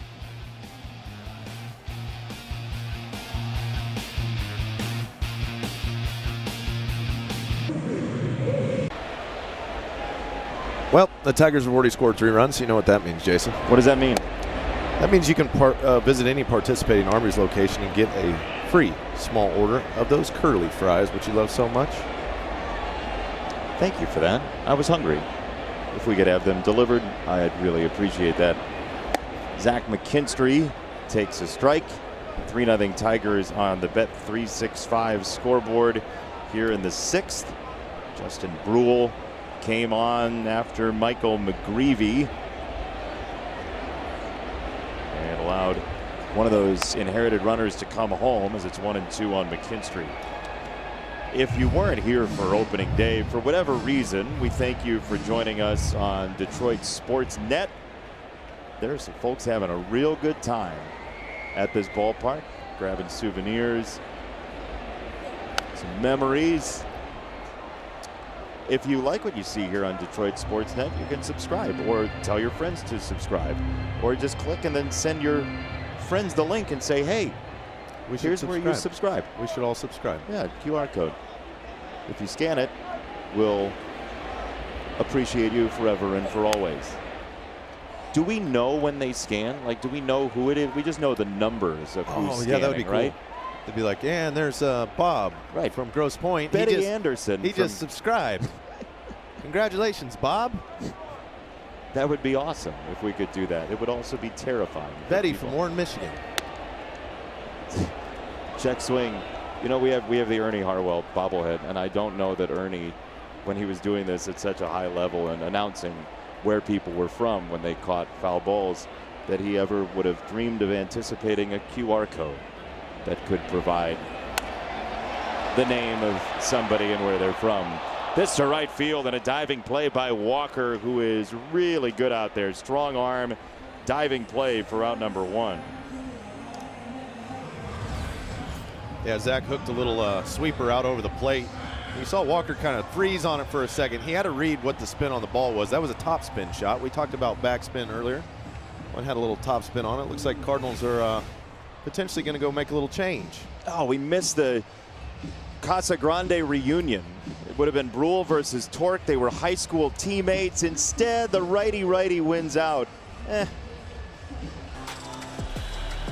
3-0 Tigers with the lead. George Soriano, the former Marlin and then Oriole Brave National all this offseason, comes in to face the right-hander Spencer Torkelson. You see him line up way on the third base side and throw a lot of sliders to righties. Here's our wall side windows pitching change. There is one of those sliders to righties. Tork's 0 for 2, couple of punch outs today against McGreevy.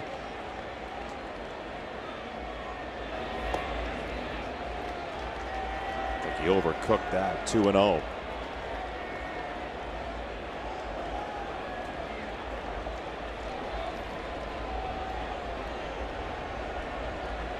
Soriano at points has had issues with walks in his major league career, but last year 46 hits and 36 2/3.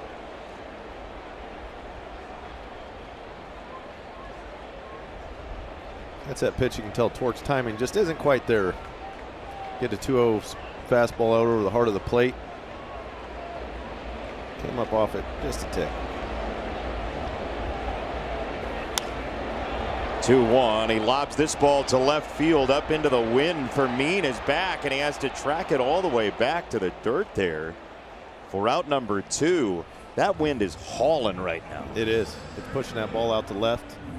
It's almost like one of those July days today. Yeah. You know, where the wind starts blowing out to left, kind of from left to right.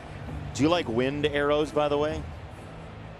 This Yeah. was from earlier. Wind speed by height as you grow, as you get taller. Look at the that. wind It starts gets blowing out to left. Yeah. And then the greens start to show up. We need Sam Hale, the greens keeper, to deal with the greens. Yeah, it's not uncommon for baseball players to play golf after they're done. Yeah, playing. sure. You know, golf's a fun game. Guys that like to swing objects can find other swinging sports. Well, I mean, you and Inge were talking earlier. If you missed it at home, you guys were talking about having hockey equipment in the clubhouse back in the day. Yeah, I never got into the hockey as much. Brandon loved hockey. He'd go skate on the rink over at Joe Louis back when it was Joe Louis before the new arena was built. Who was your goalie in that clubhouse? Brandon Inge. He was the goalie. He was the goalie. Okay. Yeah.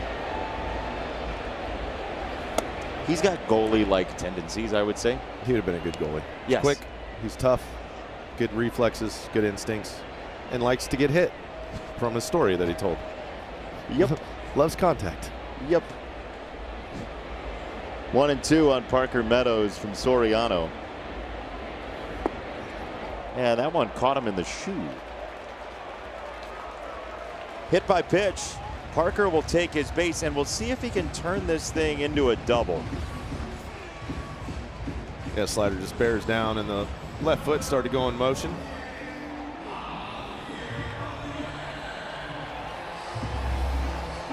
Got planted into the ground, but yeah, still the base would be the objective. A lot of times these relievers come in, they're not notoriously good at holding runners. Usually your starting pitchers are a little bit better. But these guys just want to throw strikes. They're trying to get outs. You're saying they're oblivious. You thought relievers were oblivious. Not all, but a higher percentage than starting pitchers for sure. I'll go with the high leg kick, especially a guy that throws a lot of sliders. A slower pitch, more chance for it to be in the dirt. So if you're not going to steal, you really want to be aware of a ball and dirt read here too. Meaning secondary lead. Good secondary. There he goes. There goes the bat, and it's a ground ball foul, third base side. That sounded like, you know the plastic bat in the backyard that has the big barrel? Yeah. That just goes bonk. Big bomber. Yeah. Bonk. Listen in.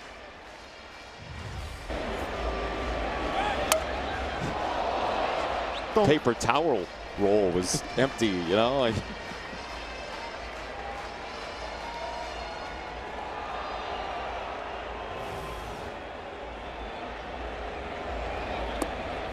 that's in the dirt. Ball and 2 strikes.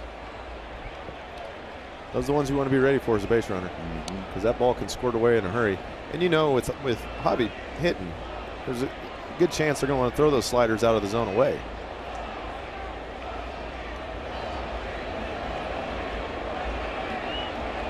Throw to first on Meadows. Crowd thriving in their disappointment. Are you a gambling man? I'm not. If you like to gamble, this is a good time to just run. Come set, wait 2, go. Chances of him throwing over twice, a reliever in a row, very low. McGreevy did it a couple times. He did, but he's a starter. Meadows runs. Throw is a grenade. Easy. It's an easy game. Looked like Herrera maybe didn't get the grip on it.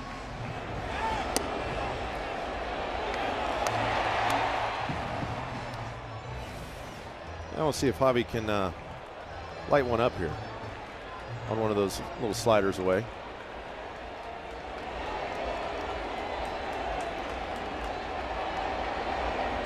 Two and two. Here we go. Soriano to Baez.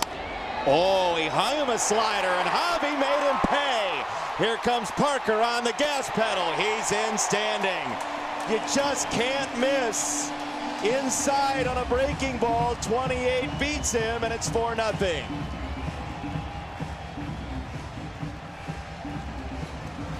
Boys are just playing the game of baseball today. Javi knew the assignment. He was waiting for a slider. Like you said, he missed his spot. Javi made him pay. The stolen base by Parker Meadows. Playing that small ball. Utilizing the talents of each individual on the field for the greater sum of the team. That's what baseball is all about. That's why the Old English D's got a good ball club. And knowing the situation enough that 2 out, up in the game, bottom of the order, nothing to lose, but steal that base. Take your chance, right? Now this is a much better matchup for the Tigers. McGonigal takes, and now you have the catcher Herrera on high alert for a possible base stealer. Just adding pressure to the defense. And if he hangs one of those sliders to McGonigal, watch out. He thought about challenging that. That's one of my favorite things about the challenge. Watching the catcher say, should I? Yeah.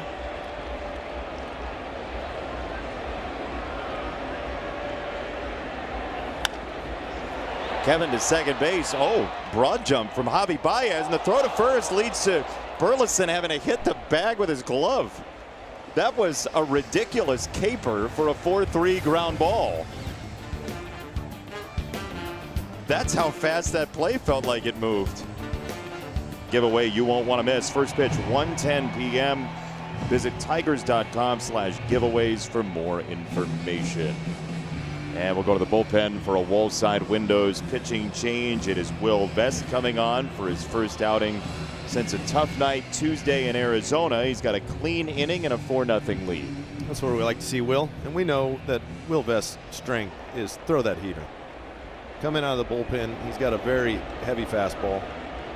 Tends to play up a little bit from what it'll show on the radar gun, but it's hot. Get that in the zone. Then he can start working with the slider away to the righties, change up to the lefties.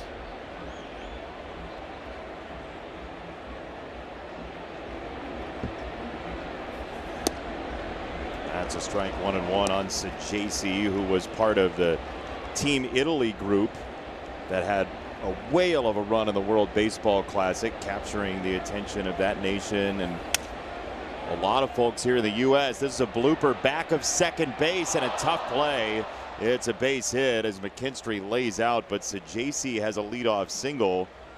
And now here comes one of the stunning rookies here in Major League Baseball. J.J. Weatherholt has grabbed a bat to hit for Fermin. He got the start off because of the left-hander Framber Valdez on the mound, but the young left-hander who had a walk-off and a home run in his first couple days as a major leaguer stands in, pretty imposing presence in the box already, and he takes a strike.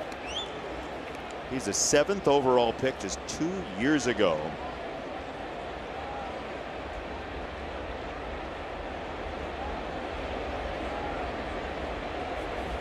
So his name is Jonathan David Weatherholt. As check swing, he didn't go.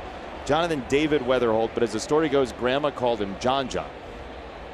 And his family said, we're not calling him that. It was his nickname growing up. But, you know, as an adult, John John's a little bit, unless you're a part of the Walton family.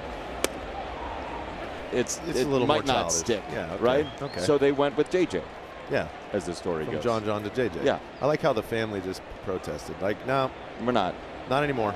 No, it was a good nickname for a kid, and they loved it. As he snaps at this and serves it high in the air for left field, Riley Green is back. He is there to make the catch, and Weatherholt is down. There's one away. But, man, what a sterling start for rookies in Major League Baseball, and two of the great rookies are here in this ball game. Kevin McGonigal, J.J. Weatherholt, 21 years old, 23 years old. I love seeing young talent coming into the big leagues, and especially to have some success. You always hope for a guy when he first steps in, he can get a little success under his belt, give him some confidence, and continue to roll with that. Weatherholt went to West Virginia, as did Victor Scott, who's standing in. And a couple of innings ago at Comerica Park, as they're prone to do, they played Country Roads here at the ballpark, which is a great hangout song for a baseball stadium. But little did they know, the entertainment folks here at Comerica Park, they were playing a song that would fire up both J.J. Weatherholt and Victor Scott. It's a song they play all the time in Morgantown. That's a good point. Yeah, little did you know. 0-2. You go to a game at West Virginia. If your team loses, you're on the bus and on the plane singing Country Roads, and you hate it because you just lost by 25 in basketball. Somebody turn that off. Yeah, that's right. Will Vest, swing and a miss, strike three on a slider for Scott. He is down, 2 away. This one had some nice depth to it. He started him out with a slider early in the count, then went back to it once he got to 2 strikes. But that's the location right there that's going to get a lot of swing and miss for Will Vest. He speeds him up because guys have to cheat to get to his fastball. It's not a fastball that you can just react to. You have to cheat to it a little bit, and if that slider has depth like that, they're going to be out in front. So Nathan Church is going to pinch hit here for Mason Wynn. The Cardinals are filling out their card with the left-handers who didn't start earlier. They have Nolan Gorman and Pedro Pajes remaining, a lefty and a righty. 2 out, Sajaci at first, and Ali Marmol looking for some offense here after they just won a series, 2-1, by a run total of 7-5. Yeah. They've been playing low-scoring games recently to start this season. Well, they have a lot of contact in their lineup, not as much power throughout, and they rely on playing good defense and good pitching to win ball games. And that's one thing about this team. The Tigers have to play clean baseball, which they have with Framber pitching. You saw McGonigal make like 47 plays over at third base, which is going to be the standard when Framber pitches. Swing and a miss. That changeup might be the best one he's thrown all year. Yeah, this thing had some serious arm side run. ASR, as they like to call it. That's the abbreviation for it. But he's doing a good job of speeding them up first. Throw enough fastballs, get them sped up. Then you can go the off speed and breaking balls. So you're saying that changeup is a sensory experience? Yeah.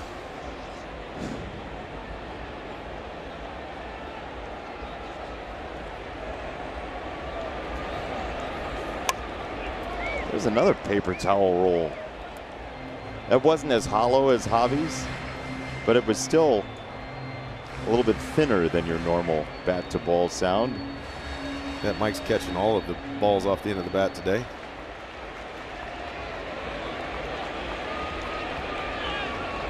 One and two to Church. Fouled straight back to the net. Return to sender. Pretty impressive by Church.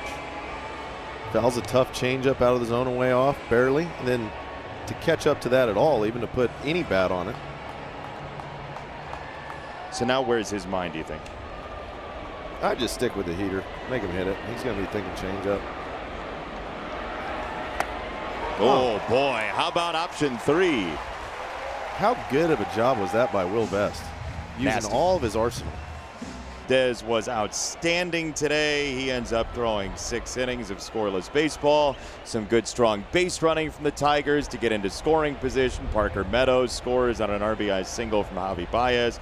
Riley Green swinging it pretty well. He's got himself a double and a run scored and an RBI single. And then Kevin McGonigal over at third, picking machine. Love all of it. All 3 phases. Oh, and the Dingler home run. Yeah, he hit a home. He's got 2 this year. Yeah. That's Andy Dirk's Dylan Dingler home run counter. Still unsponsored somehow, some way. Gordon Graceffo is on out of the bullpen for the St. Louis Cardinals. 26-year-old out of Villanova on the mound. A well-signed Windows pitching change. We'll face Gleyber Torres. Sellout crowd 45,000 plus once again on opening day here at Comerica Park. Graceffo had a little time up last couple seasons with St. Louis, but he's got that arsenal. I'd say more like a starting pitcher. He's got a lot of pitches he can throw. Needs to work the zone and hit spots to be effective. And a guy that you don't like to face if you're a command guy, you have to hit your spots, is Gleyber Torres. Smart move there, by the way, behind the plate by Herrera to call time. You can't disengage with nobody on. We can disengage, though, for a message from Rally House. The season starts at Rally House. From jerseys and hats to tumblers for game day, it's where outrageous selection meets every fan's style. 7th inning, Tigers trying to add on. Graceffo fades that inside. It's ball 3 on a sinker to Gleyber Torres, who already has walked 7 times this year in a grand total of 6 games. This is game number 7. Can he get his 8th walk? The answer is yes. It's ball 4. It is a leadoff walk, and it's the first walk issued by Cardinals hurlers today. Did you get all the defensive changes, Dirks? Is your scorecard up to date? Yeah, it's close enough. It's close enough. So he got in left. You got Church in left? Yep. You got Sajaci at short? And then, yeah, Weatherholt to second. Yeah. That's what I had. Why are you looking at me with disdain? Some people's scorecards right up there between their ears, Jason. Okay. Like a memory, like a steel trap. So here's the thing about that. After a pitch, if you're saying what's between your ears resembles your scorecard, I am struck by the blankness of your scorecard in that case. There's one picture of a dog. I'm a doodler. You are. That's true. 0-2. Check swing. He didn't go. A leisurely wave off by the third base umpire, Bruce Dreckman.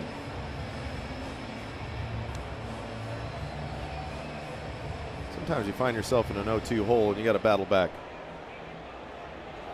Either wait on the pitcher to make a mistake is your hope with 2 strikes. That's why you shorten up. Maybe foul a few pitches off, but get to the next pitch. That's good life advice. It is. Never give up, Jason. 0-2 hole. Battle. Just keep battling. Get to the next day. Get to the next step. 1-2. Check swing. Next step. 2 balls, 2 strikes. Bruce Dreckman in his long sleeves waves it off again. Remember, it doesn't always have to be pretty. Sometimes people want everything to be pretty in baseball. Check swings aren't the prettiest part of baseball, right? I agree. One of the uglier parts of baseball, but they're necessary for hitters to get the count back into a better position. And now you're back to 3-2. Now he's got to come to you. So you got to go through some of the ugly to get to the pretty. Because now he lays one out over the heart of the plate. You can go way back. Or Kerry can. I don't know if we could, but Kerry can. You hit that tire sign a bunch of times. Yeah. 3-2. It's ball 4. 2 straight walks here in the 7th inning. And we take a look at the upcoming schedule. It's brought to you by Bet365. 2 more with the Cardinal Birds, then 4 at Minnesota. Andy loves tropical Minneapolis this time of year. Then 3 with the Marlins and 3 with the Royals before heading off to Boston for Patriots Day and the Marathon weekend, which will be a wonderful thing to be a part of. by the way. The pageantry is exceptional, and for that city, that is an absolute holiday. Yeah. And the game's at 11 a.m. Think they'll have bagpipes? They'll have bagpipes? I like bagpipes. 0-1. It's a check swing. It's not pretty, but he didn't go. But it's effective. This is where you know these guys are getting locked in. Lots of check swings. They're being aggressive. They're ready to hit. Shut it down at the last second, Jason.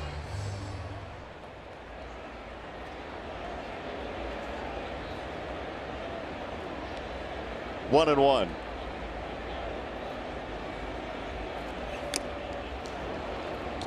Do you think without bagpipes it's not enough of a party? Is that why you asked? No, I just like bagpipes. When there's parades and gatherings and things. Adds a different kind of ambiance. Should we have them in the booth next to the dumbbells? 1-2. That ball is a towering fly to center field. Scott is back at the track. He makes the catch. Torres takes third. Runners at the corners, one away. Earlier, Dylan Dingler decided to double his home run total for the year. Dirks? Yeah, they tried to throw him the sweeper. He went way up top with it. But this is the longest home run of Dylan Dingler's career. It shows you at 27 years old, he's a little stronger than he was at 26. Or is he 28? I think he's 28. A year makes 27. a difference. He's 27. He's 27. Yeah. So a year stronger. I think, too, the more relaxed the guy gets, the more the ball just starts jumping.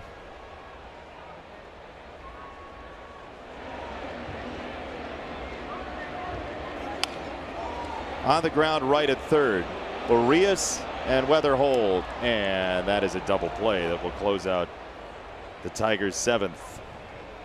If only we had one more pitch, we would have had the bagpipe music ready.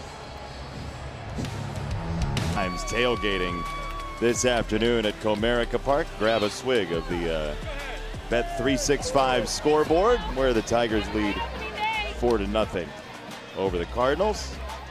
Kyle Finnegan is on. He is our Wallside Windows pitching change, and he will throw the eighth against the 2, 3, and 4 hitters for the St. Louis Cardinals. Tigers trying to complete the shutout with 6 outs, and we say hello to Daniela Bruce. Man, you guys are showing all the fun everyone's having on opening day. I'm having just as much fun. I've been walking around the ballpark, and a fan stopped me to give me a little gift. They gave me 2 little friendship bracelets. One of them says Jason Benetti Fan Club, and I was told to give that to you.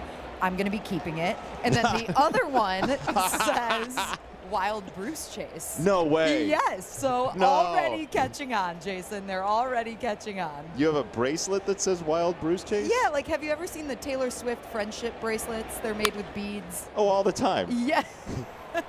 Well, there's a base hit to center. Lucky for you, I took a picture of it, Jason. I love it. So you can see. There you go. Did you have to go on a Wild Bruce chase to go get it? No, they did not send me on a chase. They actually chased me to give me the bracelets. Well, that's wild. Wild. A Bruce chase. That's awesome. Andy had a different name for Wild Bruce Chase. What did you call it, Andy? Probably like Daniela Goose Chase. That's exactly what it was. Daniela That's Goose Race. exactly what it was. I'm going to get it wrong every time. I apologize in advance. Daniela Goose Chase. You are a wordsmith, you know that? It just comes to me. You know? Maybe we need the bagpipers to play taps for your vocabulary. 1-0 for Burleson. See, now I'm going to get the tweets that say, why are you so mean to Andy? Yeah, that's a great question. Daniela, for that matter. Oh, come on. I'm just kidding. Closer, Mike. I actually didn't know if it was still open or not. That was a total shot in the dark. That was a faint shot in the dark, and it landed. This is a dangerous pitch here. Yeah, 2-0 on Burleson. Runner at first, nobody out. Finnegan misses with one of those splitters. 3-0 on Alec Burleson, who's grounded out twice. He's singled to right. And the Tigers trying to hang on to this 4-0 lead in the 8th.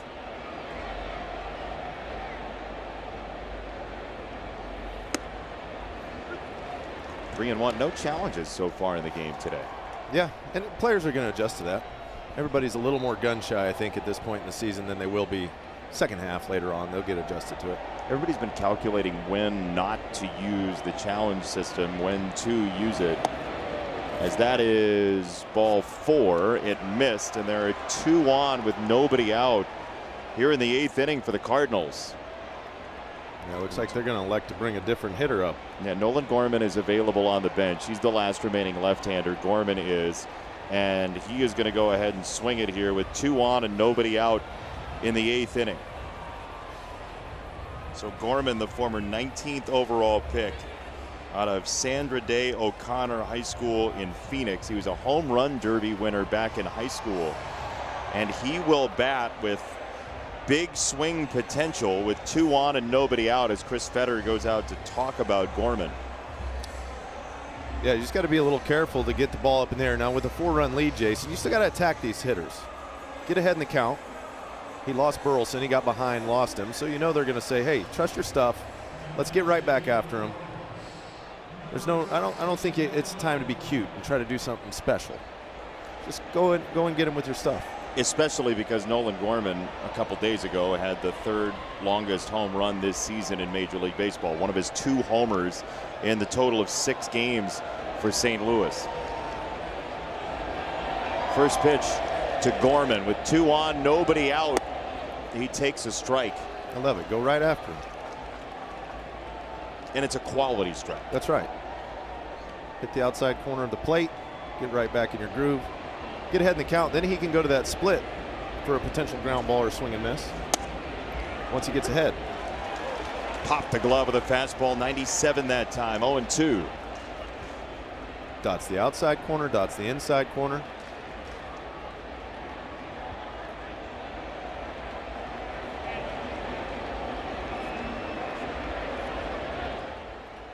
Finnegan steps off. It looked like Dingler might have thought that was going to be a ball, and he was getting ready to challenge it. Yeah, he was. He was going to challenge it, but it was called a strike. Yeah, you don't want to challenge that one. You'd rather not. Check swing, and he evidently held up. It's a ball and 2 strikes on Gorman.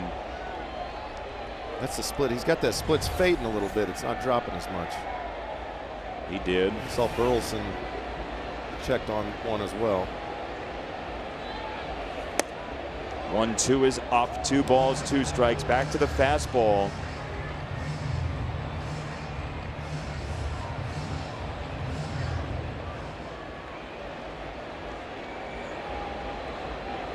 Herrera at second, Burleson at first. 2-2 on Gorman. Swing and a miss. A lethal splitter. That's the one right there, Benetti. That's the Kyle Finnegan splitter right there that gets the swing and miss. You saw right out the gate, he starts him off with the heater away, goes right back in with the heater. Then he tries the little split, but you see how it fades, Jason? Yes. Goes up, and watch this split. Watch the depth. See the drop? That's just the difference in that pitch shape. The difference between him recognizing it early and taking it and getting a swing and miss. That is a strike forever for Finnegan there. I mean, that held the line for a long way to home plate, Andy. That's the one we saw a lot last year with a lot of effectiveness. And he can work the zone. He works all quadrants with the fastball, and he hits that split. He gets that little depth on it. It's a great pitch. Because even if he doesn't swing and miss, it's probably going to be a ground ball. Yeah. 0-1, a rip through a fastball for Walker. 0-2 on the 23-year-old Jordan Walker. He's feeling a little groove after going with the slider away. Right up with the heat. High spin rate. These hitters are getting a little befuddled here. That's what happens when you get ahead so quickly. It's like, man, I walked up to the plate. I'm already 0-2. Especially in the pitch timer era. It happens It's fast. so fast. 2 on, 1 out, 2 strikes on Walker. Finnegan gets a ground ball. McGonigal on the backhand side wins the race. Throw to first is not in time. Torque had to come rescue it, but Kevin gets the lead runner for out number 2. The ball was hit softly enough off the fist of the bat. And McGonigal had to wait for the big hop. By the time he did that, there wasn't much time to get the fast runner going to first, and Torque does a really nice job. Come off the bag, keep the ball in front of you. Don't let that runner advance to third base. Now here's the free swinger Pozo in his first start of the year for St. Louis, and he goes right after the first pitch. McGonigal throws him out, and the inning is over. Well done by Finnegan.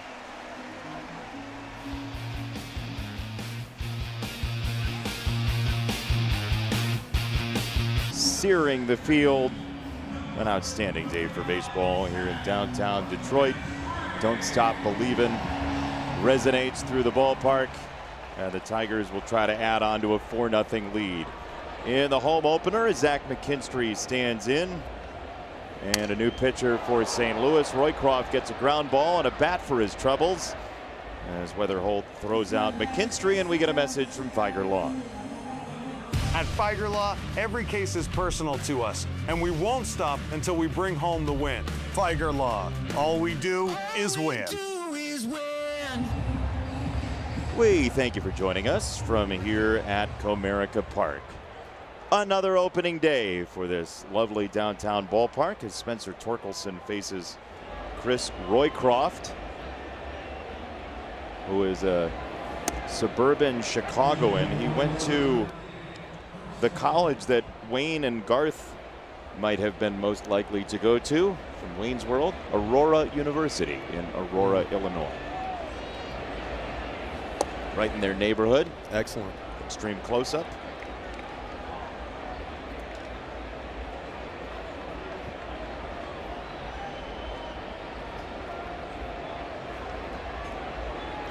1-1 to Torque.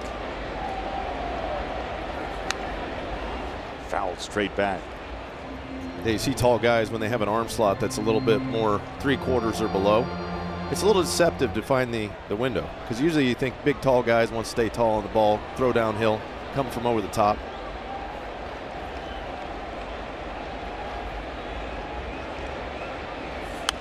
So what do you see as that comes toward you? Yeah, you just got to find the window. You got to find where to look for the baseball. Because anytime there's a big tall righty on the mound, I'm thinking that thing's coming from a mile up in the sky. I'm looking way up there to find it. And against him, if you're looking too high, all of a sudden it sneaks out from the side. Diving play at second by Weatherholt, and he lands it.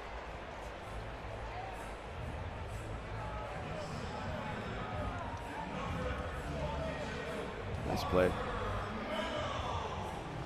Tigers baseball on Detroit Sportsnet is presented by McDonald's of Michigan. Get a $6 McDouble meal today. Is there tape on that, Reed? There is. Yeah, it was a MacGyver situation. Why do you took have care of you're it? wadding up tape in your hand now? Do you want? Should we show it to people? You really want to see this? This is the inside baseball you come to Detroit Sportsnet for.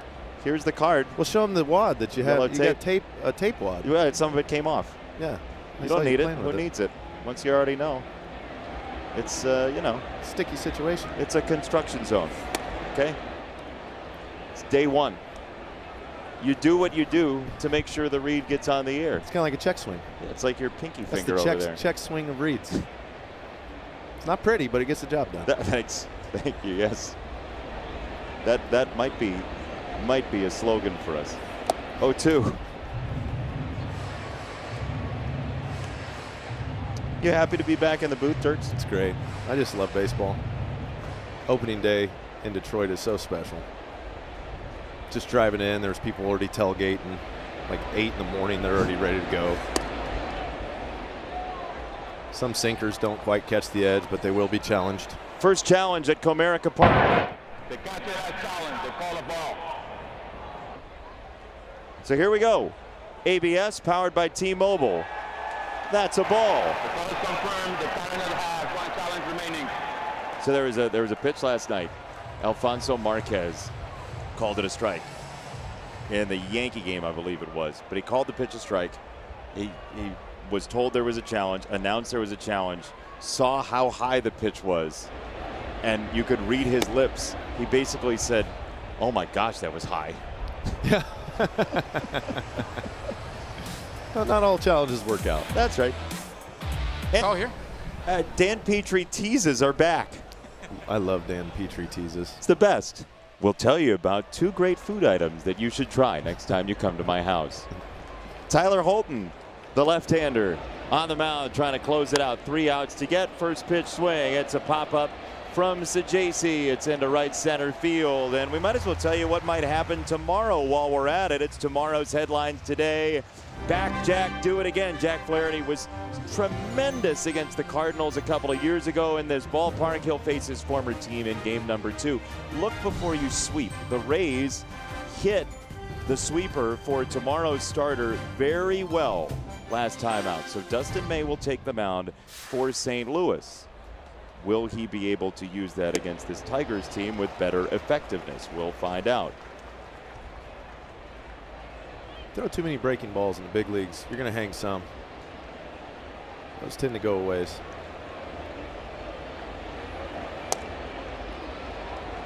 It was just outside a sweeper 1-1.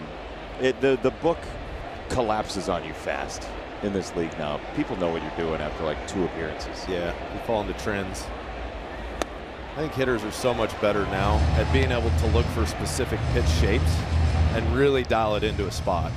They're getting better. Hitters all the time are getting better at that talent. And when you miss in that zone, they can hurt you. Swing and a miss. A tornado of a sweeper from Tyler Holton takes down Weatherholt. Yeah, left on left, a good sweeper like this. Weatherholt's hips, watch him. See how they fly out? Then all he's left with is his arms, and that doesn't give you much to reach for the ball if you lose your lower half, Jason. That's why that pitch is so effective. See the hot corner. First shutout win and a home opener on the line for a long while, since 2016 against the Yankees.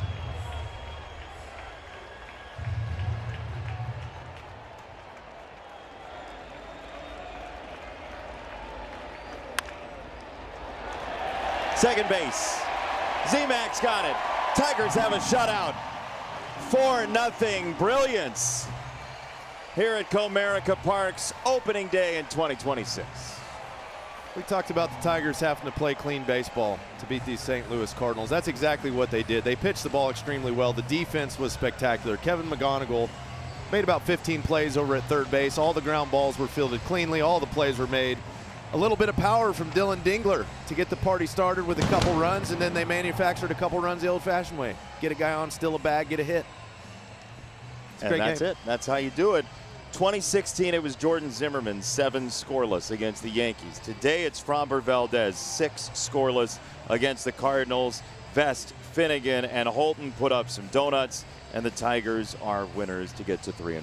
Valdez, what an addition this guy is going to be for the Tigers. I mean, his starts, even his last 2 starts and what we've seen from his history, to have a guy that can go out on the rubber like that and just take control of a ball game, it's going to be phenomenal to watch all year. Steady as can be. For our entire crew, Denny Blunt, Andrew Blaustein, everybody in the truck, for Daniela Bruce, Andy Dirks, everybody here in the booth, Jason Benetti saying farewell. Logan and Dan next.